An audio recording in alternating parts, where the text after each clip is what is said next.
Hello everybody. Welcome to this crowdy press conference. I will moderate it from here. We have our guests for the press conference of the birthday party. We have the director, Miguel Ángel Jiménez.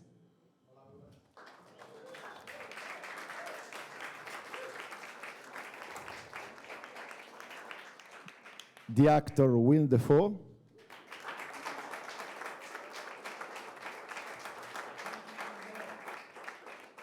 The actress, Emma Suarez. The actor, Christos Sterjoglou. And the producer, Giorgio Carnavas. And Carlo Fuelas.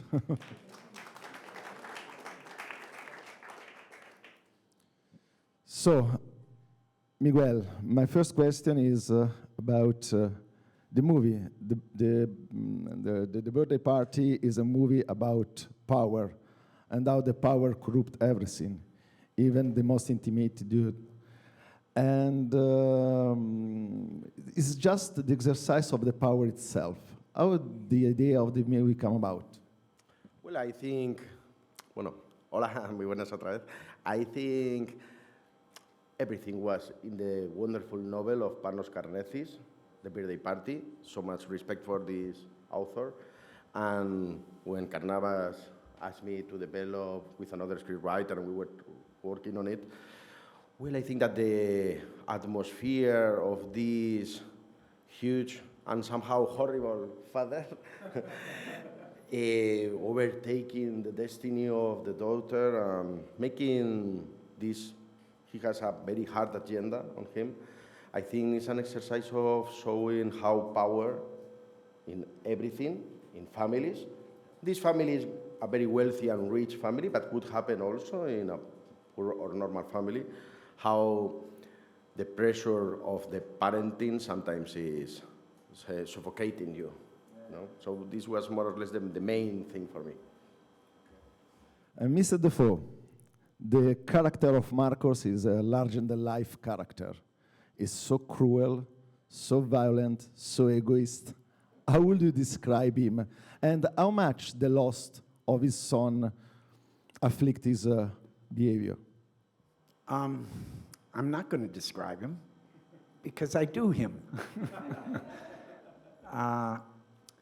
He is who he is. He has certain obligations. He has a certain kind of belief system, and he follows them. And like a lot of people, the very thing that he thinks is necessary is the thing that's going to destroy him. I think that's a mechanism we see in people of power, and we see it in families.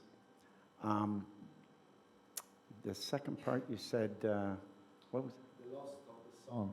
I think that's clear in the story, that's something that haunts him. I mean, he's a man that's very obsessed with what he's going to leave behind, with his legacy.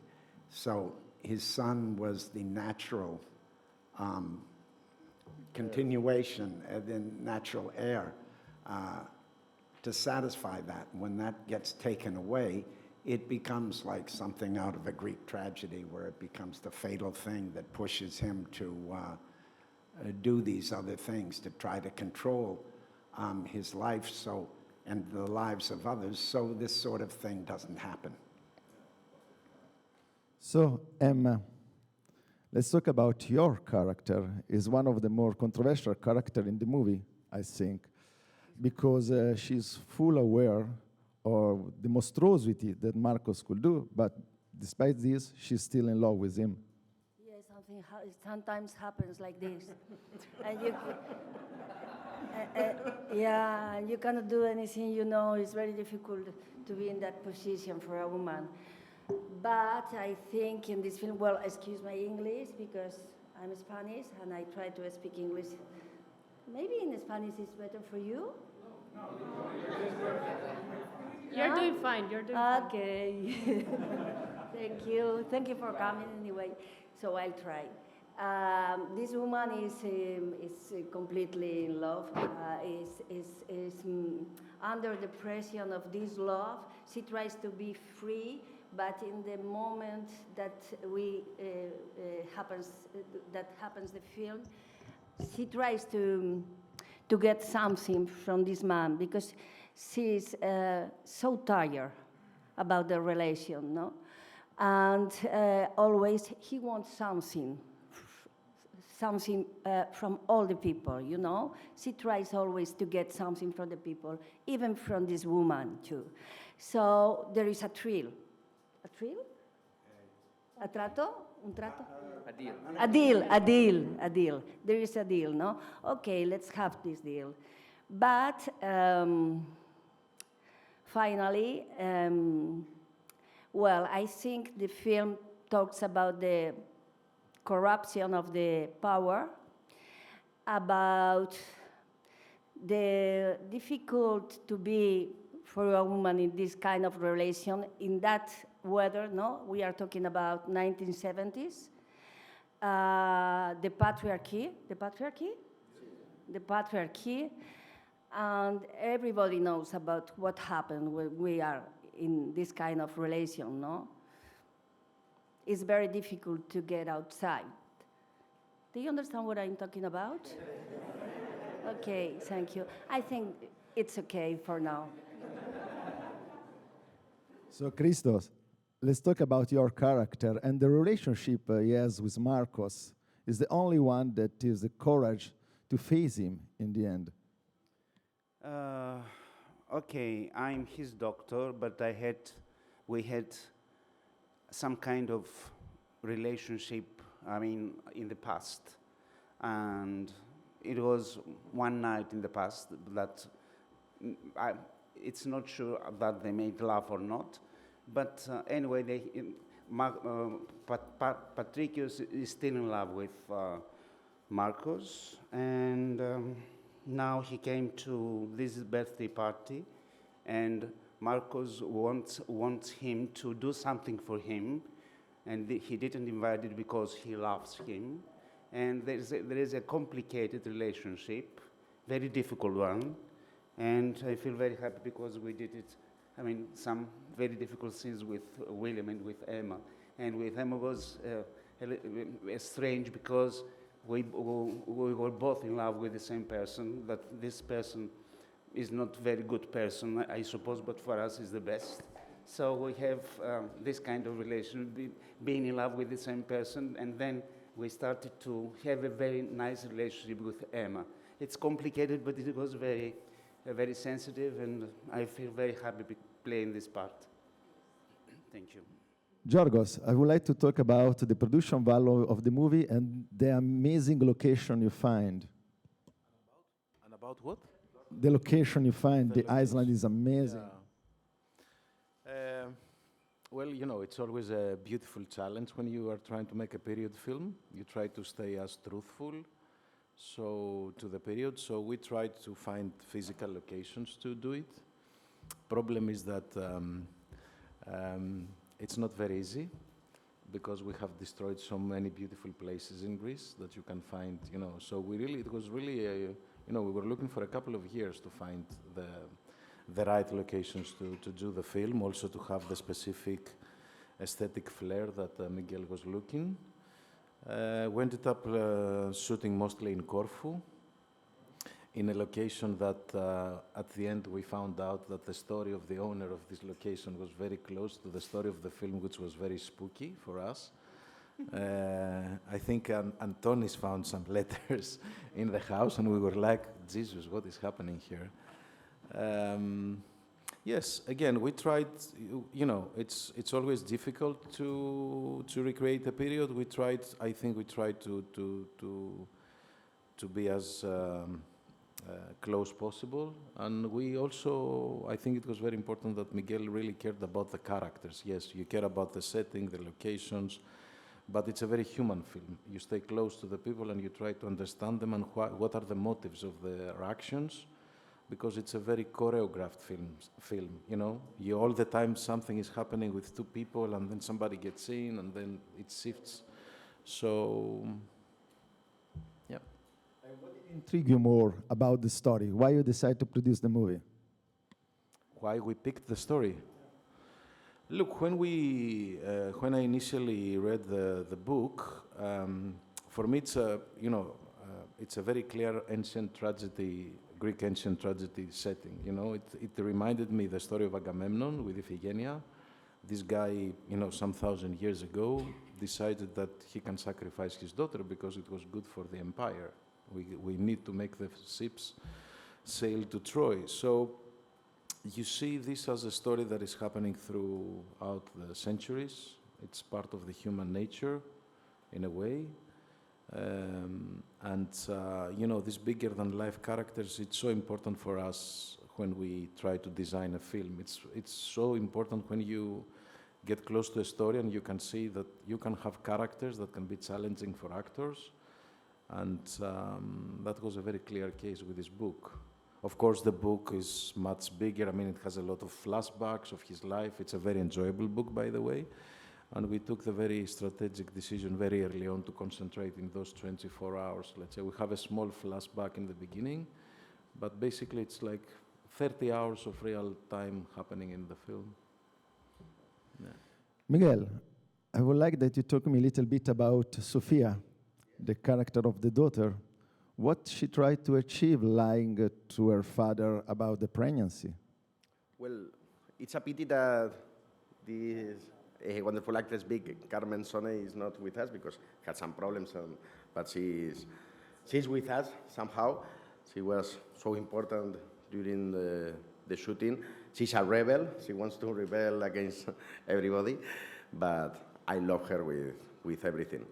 And the character of Sophia, I think she's so brave but so destroyed by her father and her life, but she's trying. She has her own agenda to try to conquer a space, but you will see the movie if she gets it or not. But such a poor girl, I'm sorry for her, but she tried it. Ok, c'è una domanda lì. Buongiorno, ve la faccio in italiano. May I speak Italian? I'm sorry. Prima di tutto devo dirvi che il vostro film, dal primo all'ultimo fotogramma, mi ha fatto godere fisicamente, ve lo giuro, è bellissimo. La mia domanda è per lei, signor Dafoe, perché ho bisogno di verificare se ciò che ho scritto nella mia recensione me lo conferma o invece ho cuccato ed è sbagliato. Le leggo solo una frase, a little sentence. Ah, non sente? Oh, mi scusi. Ah, ecco, adesso funziona. Allora le dicevo, la mia domanda è per lei, signor Dafoe, ed è facile perché dovrà rispondermi solo o sì o no. Le leggo una frase della mia recensione, solo un little sentence. Willem Dafoe, 70 anni, nudo, di spalle, esercizi di ginnastica, un corpo tonico, glutei di ferro. Non penso sia una controfigura o una costruzione della AI. Credo proprio sia lui, ed è un corpo invidiabile e molto piacevole da osservare. Inizia così il film. It's important, if I understood right. I'm an actor. I like doing things. And when I play a character, I can't have a contrafigura because it breaks, you don't earn the right to be that person. You have to commit to do all the things. And whether I'm fit or I'm not fit, that's not the point. The point is to do those things, to have that experience, orient you, to give you some sort of new way of thinking, and it's what you have to do to commit to being this person. So, yeah, I'd like to get naked. We are fine, so nudity, yeah. I like to, using your body is a huge part of performing. I'm not sure I quite understood, the question, but those are my thoughts. Help me. Oh, grazie. La domanda è sia per il regista che per Willem Dafoe. La domanda... Sorry. Ecco, la domanda è sia per il regista che per Willem Dafoe. Allora, quanto c'era nel momento in cui l'attore danza quello straordinario ballo da solo in mezzo a tutta la gente dell'attore, e quanto c'era del regista? Well, I think as all the movie, we are a team, we are a crew, and we are making everything together. That's the beautiful of this job.